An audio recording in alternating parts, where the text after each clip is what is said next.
por las inmediaciones. Había cogido a Laura para hacerle Dios sabe qué, y la tendría solo Dios sabe dónde. En un instante cayó en la cuenta de que no había mirado en el baño de caballeros. ¿Y si la tenía allí? Eso pensó mientras se dirigía corriendo hasta el lugar. No le dio tiempo a llegar. En ese preciso momento el individuo de lunar en el ojo salía del servicio de hombres topándose de bruces con Annie. ¿Qué ha hecho con mi hermana? ¿Dónde está? Le gritó al sujeto abalanzándose sobre él. El tipo del lunar se quedó perplejo ante las acusaciones de la mujer. No sé de qué me está hablando, contestó este abrumado al ver su actitud agresiva. Annie le apartó de un empujón para entrar en el aseo de caballeros.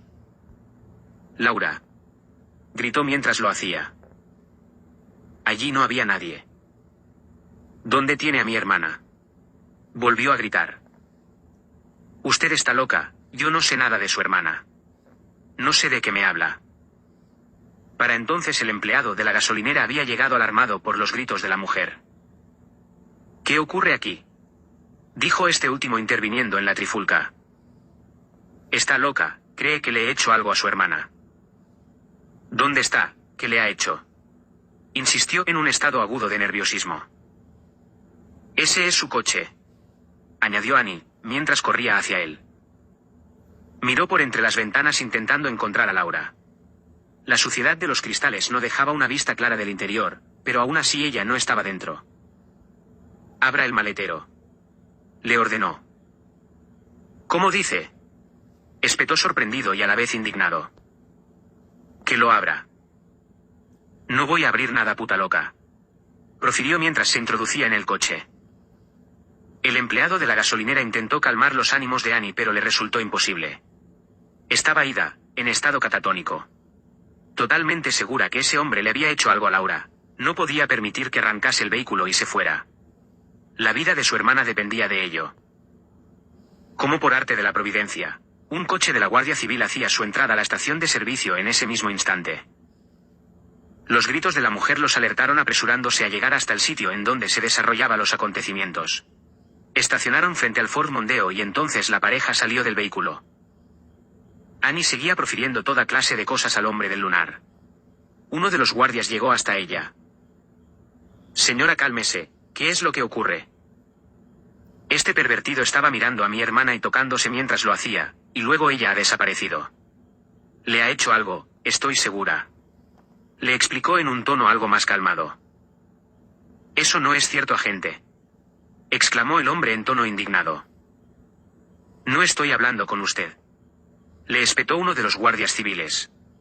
Acto seguido se volvió a dirigir a Annie. ¿Qué le hace pensar que este individuo es culpable de la desaparición de su hermana? Ya se lo he dicho, la estaba mirando de forma pervertida, luego fue al baño y ya no la he vuelto a ver. Él es la única persona que hay por aquí, reiteró. Que abra el maletero, la puede tener ahí metida, pidió Annie, aunque sonó a orden. El guardia hizo caso omiso al comentario de momento y fue entonces cuando se dirigió al individuo. Salga del coche, por favor, le ordenó.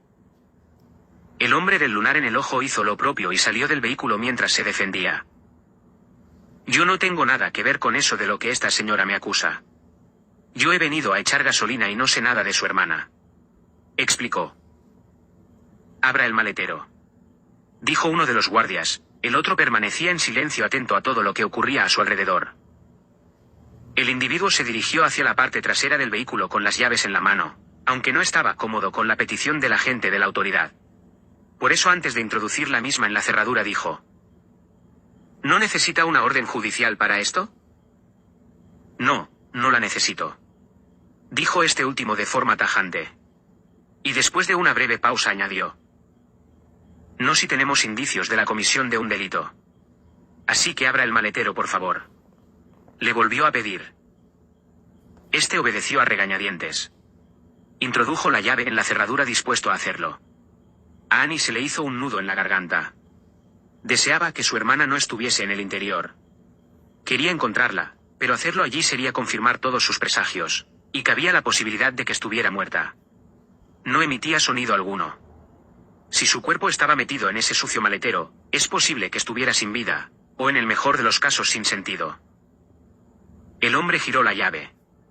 La cerradura liberó el mecanismo de cierre y la puerta se abrió unos centímetros. Este se dispuso a abrirlo por completo para dejar ver el interior. Cuando estaba a punto de hacerlo, una voz procedente de atrás sorprendió a todos. Era Laura. Se acercaba desde el túnel de lavado. Annie, ¿qué pasa? En su mano derecha llevaba un teléfono móvil. Fue una mezcla de emociones las que embargaron a la mujer en ese segundo exacto. Durante un brevísimo instante se quedó sin palabras, aunque solo fue eso, ya que su reacción fue casi automática. Salió corriendo hacia ella entusiasmada pero también enfadada.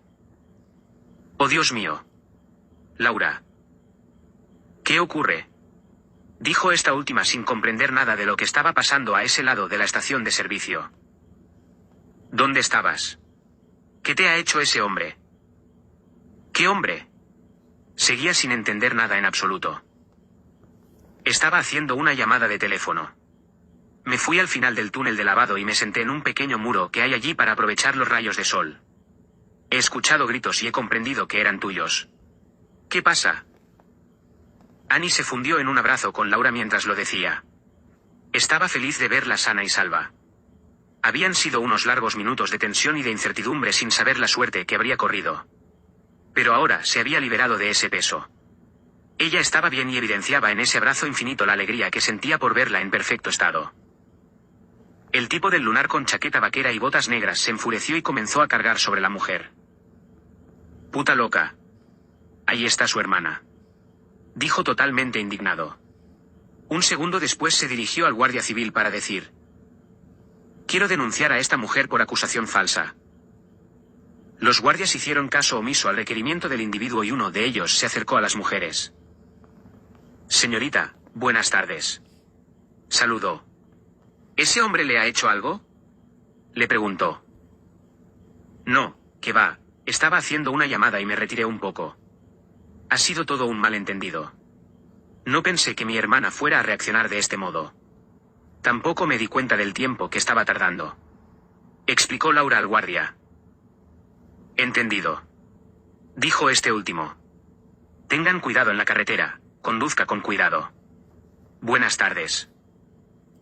Hizo un gesto de saludo militar a las mujeres y volvió al lugar donde estaba el compañero y el individuo del lunar. Seguía indignado y volvió a reiterar al guardia su requerimiento anterior. «Quiero denunciar a la gente. Aquí no ha pasado nada. Métase en el coche y márchese», en tono tajante. «¿Cómo?», dijo sorprendido. «Ya me ha oído, o prefiere que hablemos de exhibicionismo en un lugar público», amenazó. «Eso es falso. Esa loca se ha inventado», el guardia le interrumpió antes de terminar. «Le he dicho que se marche», ordenó. El individuo del Ford Mondeo se introdujo en el mismo a continuación, aunque antes de hacerlo lanzó una última mirada a las mujeres antes de cerrar la portezuela del coche. Entonces se oyó el rugido del motor y se marchó de aquella estación de servicio. La mirada que les propinó no le gustó demasiado al par de hermanas. Fue amenazante. Eso pensó Annie en ese instante. De ese tipo de miradas que evidenciaba un gesto no va a quedar así. Ella se había equivocado, pero solo en el hecho de tener a Laura retenida. Seguía estando convencida de que ese individuo no era trigo limpio, y que llevaba malas intenciones para con ellas, al menos con su hermana pequeña. La aterradora experiencia pasada sí se lo decía. Conocía a ese tipo de sujetos, y sus sensaciones hacia él la alertaban. Hasta la última de las moléculas de su cuerpo se habían puesto en guardia, en el mismo momento que sus miradas se habían cruzado. Las dos mujeres se dispusieron a continuar con el viaje. Annie se estaba reponiendo poco a poco del susto mientras se dirigían hacia el jeep de la parte delantera. ¿Y la revista?, preguntó Laura. La olvidé en el mostrador de la tienda. Vamos por ella. Hicieron lo propio, se despidieron del empleado y salieron por la otra puerta. Ya en el coche, emprendieron la marcha.